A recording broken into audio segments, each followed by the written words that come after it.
இப்ப நான் வந்து சம்பாதிக்கிறேன், அன்னன்னைக்கு வரத்த தாம் தூம் பண்ணி ஏதோ செலவு பண்ணிடுறேன். நாளைக்கு ஒரு சிரமம் வருதுன்னா ஒரு 10 ரூபா சேர்த்து வச்சிருந்தா தான் கால்ல அடிபட்டுது 10 நாள் என்னால வெளியில போக முடியலன்னா ஏதோ ஒரு 10 ரூபா இருந்தா தானே எடுத்து செலவு பண்ண முடியும். அவன் அவளுடைய முன்னோர்களை நன்னா வச்சிருந்தா அவ பார்த்துப்பா. சிரமம் வரும்போது இந்த சிரார்த்தங்கள் கல்பனங்கள்லாம் சரியா பண்ணலைன்னா சிரமம் வரும்போது ஒரு 10% தான் கஷ்டம் வரும். ஆனா அந்த கஷ்டத்தை சரியானபடி மனசுல வாங்கிட்டு அதை போக வைக்கிற வழி தெரியாம 10 20% ஆக்கிப்பா 20 30 ஆகும் அமுக்கிடும். இந்த பிதர்களுடைய அனுகிரகம் இருக்கும்போது 10% கஷ்டம் வருது. யாரோ ஒரு பெரியவா வருவா, அடுத்தாத்துல ஒரு ஹோமம் நடக்கும். இவன் எதேச்சியா இவனை கூப்பிடுவான் போய்க்கணுமா, அங்க வரவா நீங்க ஏன் இப்படி சோர்ந்து இருக்கு, நீங்க இந்த கோவிலுக்கு போங்கல சரியாயிடும். யாரோ எனக்கு ஒரு உபாயத்தை சொல்லுவா. எனக்கு அந்த முன்னோர்கள் யாரோ ஒருத்தர் மூலமா வந்து எனக்கு சொல்லுவா. நம்ம பண்ணணும், காசு பணம் முன்னோர்கள் கேட்கல, ஸ்ரத்தையா பண்ணு.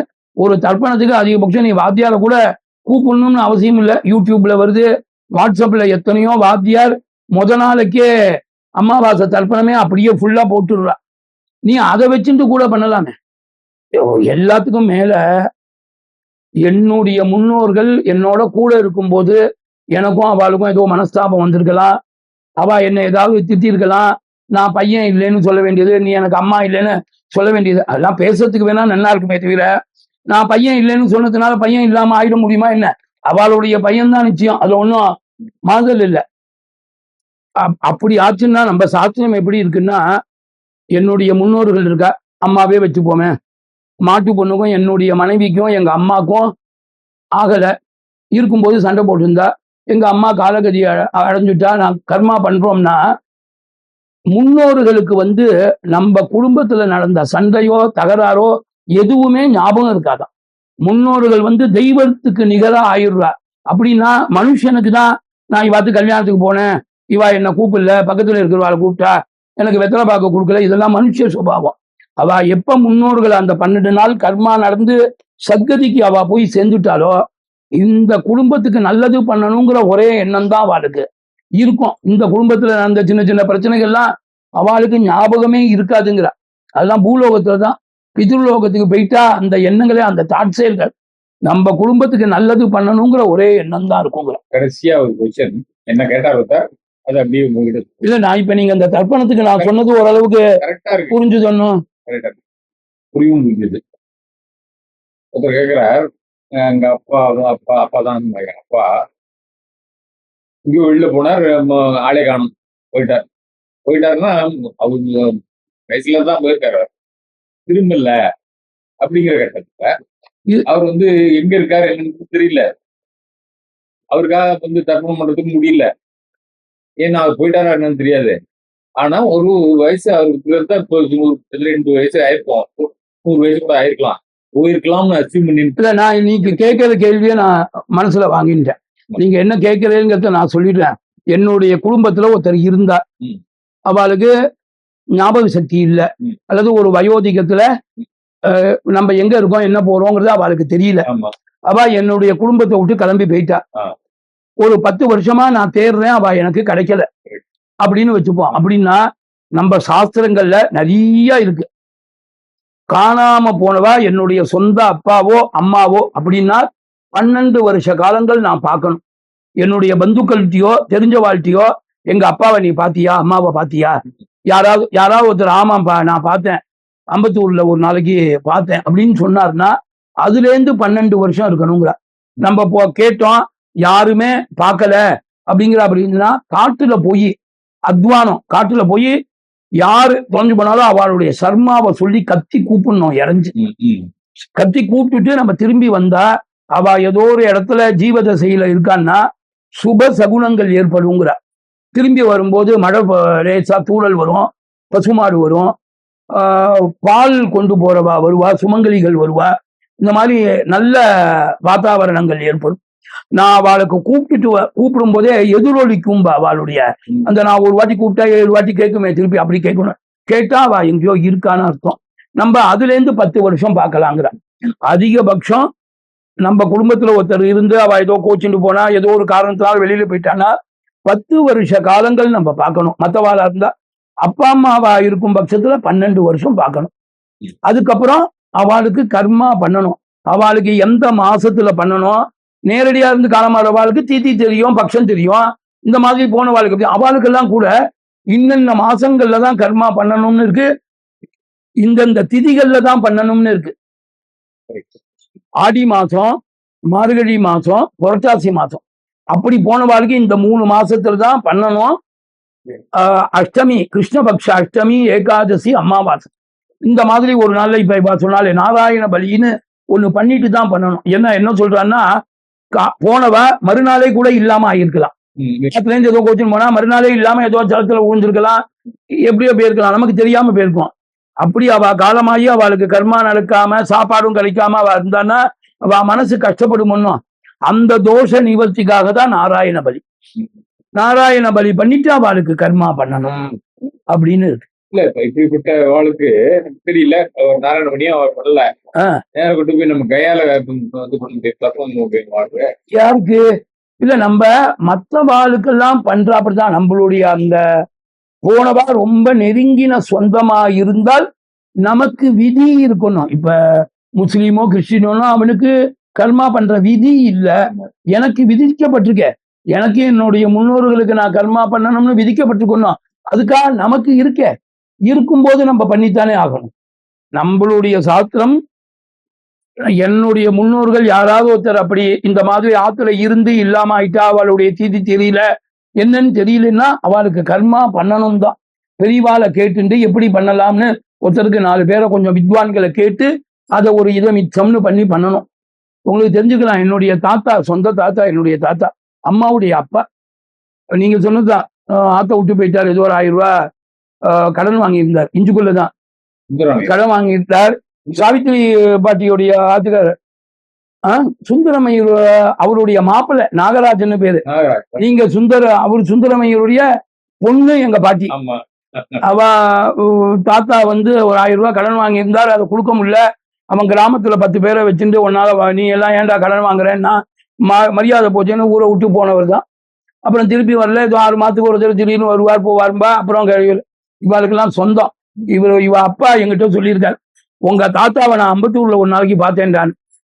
நான் அதெல்லாம் ஞாபகம் வச்சுட்டு அதுக்கப்புறம் 10 வருஷம்லாம் கூட இருந்து குருநாதர்கிட்ட கேட்டு, எங்க பாட்டி என்னதான் காலமான அம்மாவுடைய அம்மா.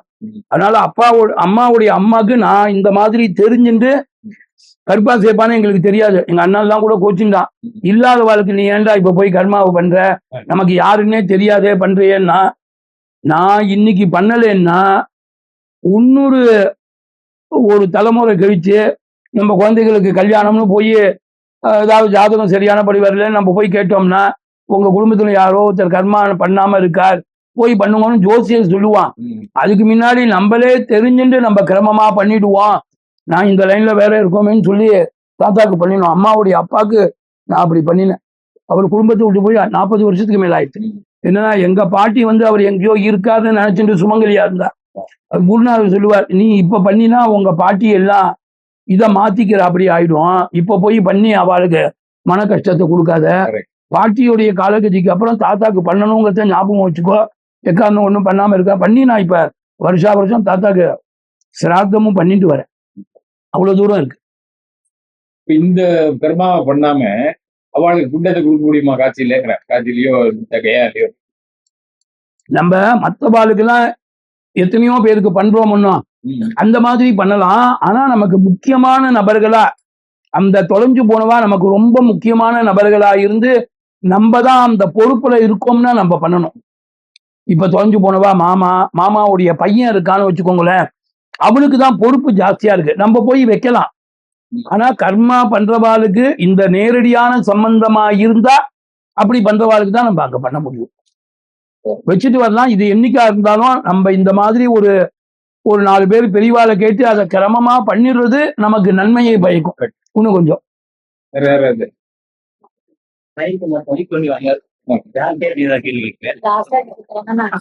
அப்படியே பக்கத்துல இருக்கு. உங்களுக்கு ஏதாவது கேள்வி இருக்கான்னா? நம்ம ராமேஸ்வரம் கூப்பிடுறோம்ல, ஆமா, அப்ப வந்து ஜலத்துக்கு ஒரு இந்த பாட்டில் எடுத்துக்கலாம், அது பிளாஸ்டிக் இருக்க கூடாது. ரொம்ப கரெக்ட். ராமேஸ்வரத்துல நம்ம மண்ணு எடுத்துக்க போறோம் பூஜை பண்ணி, அதுக்கு ஒரு கண்டெய்னர் எப்படி வேணாலும், அது பித்தளையா இருக்கிறது விசேஷம். ஒரு 100 கிராம் ஒரு மணல் பிடிக்கிறாப்படி ஒண்ணு வச்சுக்கோங்களேன். ம். ஒண்ணு சொம்பு ஒரு மணல் எடுத்துக்கணும். நம்ம பூஜை பண்ணி ராமேஸ்வரத்துல 3 சிவலிங்கம் வச்சு பூஜை பண்ணுவோம். ஒண்ணு அந்த ஊர்லயே விட்டுறணும், ஒண்ணு வாத்தியாருக்கு தானம் பண்ணணும், ஒண்ணு கையில எடுத்துக்கணும். அதை கங்கையில கொண்டு போய் கரைக்கணும். நீங்க ஜலம் எடுத்துக்கிறது கங்கையில இருந்து ஜலம் எடுத்துட்டு வந்து ராமநாத சுவாமிக்கு அபிஷேகம் பண்ணணும். அங்கேருந்து ஜலம், ராமேஸ்வரத்துல இருந்து மண்ணு. அதுக்கு இந்த நம்ம ஓலை பெட்டி போல எல்லாம் வருதுன்னா இயற்கையா இருக்கு. மண்ணுக்குள்ள போட்டா மண்ணோட மண்ணாயிடும். அப்படி கூட இருந்ததுன்னா வச்சுக்கலாம். முடிஞ்ச வரைக்கும் அவர் என்ன சொல்றாருன்னா, பிளாஸ்டிக்கோ எவர் சில்வரையோ தவிர்க்கலாம் அப்படிங்கிறார். அதனால நம்ம பித்தளையோ அல்லது அந்த ஓலையில பின்றால அப்படி வச்சுக்கலாம். நம்ம ராமேஸ்வரத்துல இருந்து மண் எடுத்துன்னு வந்து நம்ம பார்த்து பூஜை ரூம்ல நம்ம இதுக்கு கிளம்புற வரைக்கும் வச்சுக்கலாம். நம்ம 1 நாளோ 2 நாளோ தான் இருக்க போறோம். உடனே அப்படி டக்குன்னு போறோம். அப்படிதான் நாள் பார்த்துருக்கோம். ஒண்ணுதான், ஒண்ணு போதும். ஒருத்தருக்கு ஒண்ணு, ஒரு தம்பதிகளுக்கு ஒண்ணு. எங்க மடிதான் ராமேஸ்வரத்துல கேக்குறா. ராமேஸ்வரத்துல கேக்குறா, எப்போதுமே சமுத்திரத்துல வந்து மடியாதான் போய் ஸ்நானம் பண்ணணும். காலம்பரை எழுந்துட்டு பல்ல தேய்ச்சிட்டு நம்ம குளிக்கிறோம். அப்படி நம்ம ரூம்ல நம்ம ஒரு வாட்டி குளிச்சுட்டு மடியாதான் சமுத்திரத்துக்கே போனோம். இந்த நம்ம இப்ப பூஜைகள் பண்ண போறோம், பித்திருக்களுக்கு பூஜைகள் பண்ண போறோம், தர்ப்பணங்கள் தான் பண்ண போறோம். அதனால பஞ்சகஜம்தான், 9 கஜம்தான் இது பூஜைகளுக்கு எல்லாமே. நீங்க மடி வேஷ்டி அப்படிங்கிற மடி வேஷ்டின்னா இப்படி புரிஞ்சுக்கோங்க. ஒரு பட்டு துணியில உள்ளுக்குள்ள ஒரு வஸ்திரத்தை வச்சு மூடி வச்சோம்னா அது எப்ப நம்ம தொட்டு எடுக்கிறோமோ அது வரைக்கும் மடி. இப்ப நான் இந்த வேஷ்டியை உணர்த்துறேன். காலம்பரை சாப்பிட்றதுக்கு முன்னாடி எடுத்து மடிச்சு ஒரு பட்டு துணியில உள்ளுக்குள்ள வச்சு சுத்தி வச்சிடணும். அது வேற எந்த வேஷ்டியோட சேர்ந்தாலும் அது விழுப்பாகாது. மடி செஞ்சிம்பா அதுக்கு பேரு. முன்னெல்லாம் அப்படிதான் வைப்ப. ஒரு பட்டு துணியில ஒரு துண்டு இருக்குன்னா அதுக்குள்ள இதை வச்சு இது வச்சிடணும். வேற ஒரு துணியோட இது இருந்தாலும் இது விழுப்பாகாது. நம்ம குளிச்சுட்டு அன்னைக்கு எடுக்கும்போது நம்ம அந்த மற்ற துணியில இருந்து படாம இதை பட்டில இருந்து எடுத்து அதுல இருந்து பிரிச்சு எடுத்துக்கலாம். ஈரத்தோட பண்ணக்கூடாது. நம்ம ஈரத்தோட பண்ண வேண்டிய சில விஷயங்களும் க்ஷேத்திரத்துல நம்ம ஆத்துல பண்ற அப்படி இல்லை. சமுத்திர கரையில பண்ணிட்டு தான் நம்ம பிண்ட பிரதானங்கள்லாம் பண்ண போறோம். அதனால ஒண்ணும் தோஷம் இல்லை. நம்ம சமுத்திர கரைக்கு போய் சங்கல்பம் பண்ணிட்டு ஸ்நானம் பண்ற வரைக்கும் பண்ணிக்கணுமே, அதுக்கு மடி கட்டிட்டு தான் போகணும். அதனால இந்த பட்டு துணியில வச்சுட்டா அது மடியா இருக்கும். நான் இங்கேருந்து கிளம்பி வரேன், காலம்பரம் 5 மணிக்கு தான் அங்க போய் இறங்குறோம், நான் எங்க மாமா மடி உணர்த்தி வச்சுக்கிறதுன்னு கேட்கிட்ட அதுக்கு நான் சொல்றேன் இது ஒரு உபாயம். சரி, இப்ப நம்ம சிராத்தம் பண்றச்சே 3 தலைமுறை பண்ணிக்கிறோம்னு சொல்றேன் இல்லைன்னா, இப்ப நம்ம 7 தலைமுறைக்கும் அங்க போய் பண்ணலாமா? தாராளம். அதான் சொன்னேன், அது நான் கேட்கல. 64 பிண்டங்கள் பண்ணலாம். யாராருக்கெல்லாம் நம்ம பண்ணலாமோ எல்லாருக்கும் பண்ணலாம். உங்களுக்கு எவ்வளவு தூரம் உங்க பந்துக்கள் தெரியுமோ அவ எல்லாருக்கும் பண்ணலாம். சரி, இப்ப நம்ம காசிக்குலாம் போயிட்டு வந்த பிறகு சில பேர் இவ்வளவு வருஷம் பண்ணியாச்சு சிராத்தம்லாம், அப்ப பண்ண வேண்டாம்னு சொல்றாங்கன்னா பேசிக்கிறா. அது வந்து பண்ணலாமா பண்ண வேண்டாமா, அபிப்பிராயம் எப்படிங்கறது சொல்லுங்க. நன்னா தெரிஞ்சுக்கோங்க. நான் இப்படி சொல்றேன், ஒண்ணு நீங்க கேட்ட கேள்விக்கு நான் இப்படி பதில் சொல்றேன். அப்படி ஒண்ணு காசிக்கு போய் பண்ணிட்டா, கயால போய் பண்ணிட்டா மேற்கொண்டு நான் சிரார்த்தம் பண்ண வேண்டாம் அப்படின்னு ஒண்ணு உண்மையா இருக்கும்னா மறுநாளே ஆப்திகம் முடிஞ்ச மறுநாளே போய் பண்ணிட்டு வந்துருவான். எல்லாம் கடனை வாங்கிட்டாவது போய் நான் உடனே போய் கயால போய் பண்ணிட்டு வந்துடுறேன் மாமா. நான் ஒரு பக்கம் வாத்தியார் படுத்துற, ஒரு பக்கம் சமையலுக்கு வர மாமி படுத்துற, ஒரு வருஷம் தட்சிணை ஏறிண்டே போகுது. அதனால உடனே போய் மறுநாளே பக்கத்துல கடனை வாங்கிட்டாவது, அதான் செல்லுல அன்னன்னைக்கே வருது, உங்களுக்கு லோன் வேணுமான்னு கேட்குறான். எவன்ட்டியா ஒருத்தன்ட்ட வாங்கிட்டு போய் பண்ணிட்டு வந்துடும். நான் நன்னா ஆரோக்கியமா இருக்கிற பர்யந்தம் என்னுடைய முன்னோர்களுக்கு எந்த க்ஷேத்திரம் கயா இல்லை, இன்னொரு 4 க்ஷேத்திரம் வேணா எடுத்துப்போம், எங்க போய் பண்ணினாலும் நான் வருஷம் எங்க அப்பா அம்மாவுக்கு பண்ண வேண்டியதை நான் நல்லா ஆரோக்கியமா இருந்து நான் நல்லா சாப்பிட்டு சௌகரியமா இருந்து நான் பண்ணாம இருக்க முடியும்னு இல்லை. இருக்கிற பர்யந்தம் என்னுடைய முன்னோர்களுக்கு நான் பண்ணித்தான் ஆகணும். எத்தனை வாட்டி வேணாலும் கயால போய் பண்ணினாலும் வருஷம் பண்ணக்கூடியதை நம்ம பண்ணியிருந்தேன். அவளுக்கே 70 வயசு 80 வயசு ஆயிடுச்சு. சில பேர் வந்து இந்த அரிசி வாழைக்காய் கொடுத்து ஆத்துல வந்து சும்மா பாயசம் இது பண்ணி சாப்பிடறால, அது பண்ணலாமா? அப்ப வயசாயிடுச்சு தனக்கே அப்படின்ற மாதிரி. அததான் கேக்குறேன். இல்லையா? ஹிரண்ய சிரார்த்தம்ங்கிறதே நம்ம ரிஷிகள் எடுக்கல. அது ஹிரண்ய சிரார்த்தம் யாருக்கு பண்ணணும்னு இருக்கு. இந்த அரிசி வாழைக்காய் கொடுத்து பண்றதுங்கிறதே பிராமணனுக்கு விதிக்கப்படலை. இப்ப பிராமணா இதர ஜாதிக்காராளுக்கு போய் பண்ணி வைக்கிறா, அவாத்துல பிராமணா சாப்பிட மாட்டா, அதனால அவன் அரிசி வாழைக்காய் கொடுக்கணும்னு அவனுக்கு விதிக்கப்பட்டது. நம்மளுடைய முன்னோர்களுக்கு ஹோமம் பண்ணி பண்ற சிரார்த்தத்தை தான் ரிஷிகள் சொல்லியிருக்கா. ரொம்ப முடியல, அவசர காலம், அந்த மாதிரி டயத்துல தான் சொல்லியிருக்கா. நம்ம அதை எப்போதும் எடுத்துட்டோம். இப்ப அப்படி சொல்லல. ஒரு பிரம்மச்சாரி பையன் இருக்கான், அப்பா அம்மா 2 பேருமே இல்லை, அவன் காலேஜில் படிச்சுட்டு இருக்கான், சின்ன வயசுல போயிட்டா அப்பா அம்மா. அவன் ஒரு மேன்ஷன்ல தங்கி படிச்சுட்டு இருக்கான். அவனை போய் நீ ஹோமம் பண்ணினா தாண்டா முடியும்னா, அவனே 4 ஸ்டூடெண்டோட ஒரு ஸ்டூடெண்டா படிச்சுட்டு இருக்கான். அவனுக்கு அது இதாகாது. அவன் ரொம்ப முடியல, அவன் எங்காத்துல வந்து சிரார்த்தம் பண்ணிட்டு போவான், 2 பேருக்கு அரிசி வாழைக்காய் கொடுத்துட்டு போவான். அதுதான் அவனால முடியும். அவனை நான் ஹோமம் பண்ணினா இதையும் விட்டுடுவான். அவனுக்கு மத்தியானமோ ராத்திரி பலகாரம் பண்ணணும், பண்ணாம ஒருவேளை சாப்பாடு தான், ராத்திரி கூட சாப்பிடக்கூடாது. அவன் 4 பேரோட தங்கி இருக்கான். அவ வந்து அந்த இதெல்லாம் சிரார்த்தத்தன்னைக்கு எப்படி இருக்கணுமோ அதெல்லாம், சில பதார்த்தங்கள் சேர்க்கக்கூடாது, அதெல்லாம் மேன்ஷன்ல இருக்கிறவன்ட்டு என்ன சொல்ல முடியும்? அப்படி ரொம்ப சிரமப்படுறவனுக்கு ரிஷிகள் ஒரு உபாயமா நீ ஒண்ணுமே பண்ணாம இருக்காத, இதையாவது பண்ணு அப்படின்னு சொல்லியிருக்கா. நம்ம எல்லாரும் நான் சௌரியமா இருக்கேன், சம்பாதிச்சுட்டு இருக்கேன், ஆனா நான் ஹிரண்யமா பண்றேங்கிறத எடுத்துக்க முடியாது. அதிகபட்சம் 3 சொல்றார். ஒரு ஹோமம் பண்ணி பண்ற சிரார்த்தத்துல 3 முக்கியம். நம்ம பிராமணால்கிட்ட அன்னம் வச்சு கேட்போம், அதை ஹோமம் பண்ணுவோம், அதுலேருந்து ஒரு பகுதியை எடுத்துப்போம், பிராமணாளுக்கு பரமாறுவோம், அதுலேருந்து ஒரு பகுதியை எடுத்துப்போம், பிண்ட பிரதானம் பண்ணுவோம். இந்த 3க்கும் ஒண்ணுக்கு ஒண்ணு சம்பந்தம் இருக்கு. இந்த 3 எப்ப நடக்கிறதோ அதுதான் பிதர்களுக்கு திருப்தியை ஏற்படுத்துறதுங்கிறான். இரண்யமா பண்ற சிரார்த்தங்கள்லாம் ஒரு அளவுக்கு மேல போயிட்டு, எங்கிட்டயே நான் சில ஆத்துல நீங்க சொல்றப்பதான் இரண்யமா பண்ற, அப்புறம் நான் போகும்போது ஒரு நாளைக்கு என்னையே கேட்ப, மாமா நான் முன்னோர்களுக்கு பண்ணினாபடி சிரத்தையா யாரையாவது நீங்க பார்த்துருப்பேல, மெட்ராஸ்ல யாரையாவது ஒருத்தர சொல்லுங்க மாமா, என்ன போல சிரத்தையா பண்ணுவ, என் குடும்பத்துல ஏமாமா கஷ்டம் வந்தது, கடவுளுக்கு கண்ணு இருக்கா இல்லையா, கடவுள் ஒருத்தர் இருக்காரா இல்லையா, சொல்லுங்க மாமா இப்பயே அப்படின்னு. நீங்க என்ன நினைச்சுட்டு இருக்கீங்களோ அதான் மாமா, நான் என்ன போல சிரத்தையா பண்ணினவா உண்டா அப்படின்னு என்கிட்ட கேட்பா. ஹிரண்ய சிரார்த்தம் பண்றதையே நீ சிரத்தன்னா, ஹோமம் பண்ணி பண்றதுலாம் ரிஷிகள் சொல்லியிருக்கவே வேண்டாமே, நீங்க எல்லாருமே ஹிரண்யமா பண்ணுங்கன்னு சொல்லியிருக்கலாமே. ரிஷிகள் எவ்வளவோ சொல்லியிருக்கா நமக்கு, ரொம்ப மகோன்னதமா. நம்ம ஓரளவுக்கு தான் கடைபிடிக்கிறோம். அவ சொன்னதெல்லாம் அப்படியே நம்மளால பண்ண முடியாது. ஏதோ அவ சொன்னத முக்கியமான சில விஷயங்களை விடாம நம்ம பண்ணிட்டு இருக்கோம். நான் சிரத்தையா பண்றேன்னு நம்ம சொல்லலாம், என்னை விட சிரத்தையா பண்றவங்க இன்னும் நிறைய பேர் இருக்கா. அதனால ஹோமம் பண்ணி பண்ற சிரார்த்தத்தை தான் ரிஷிகள் சொல்லியிருக்கா.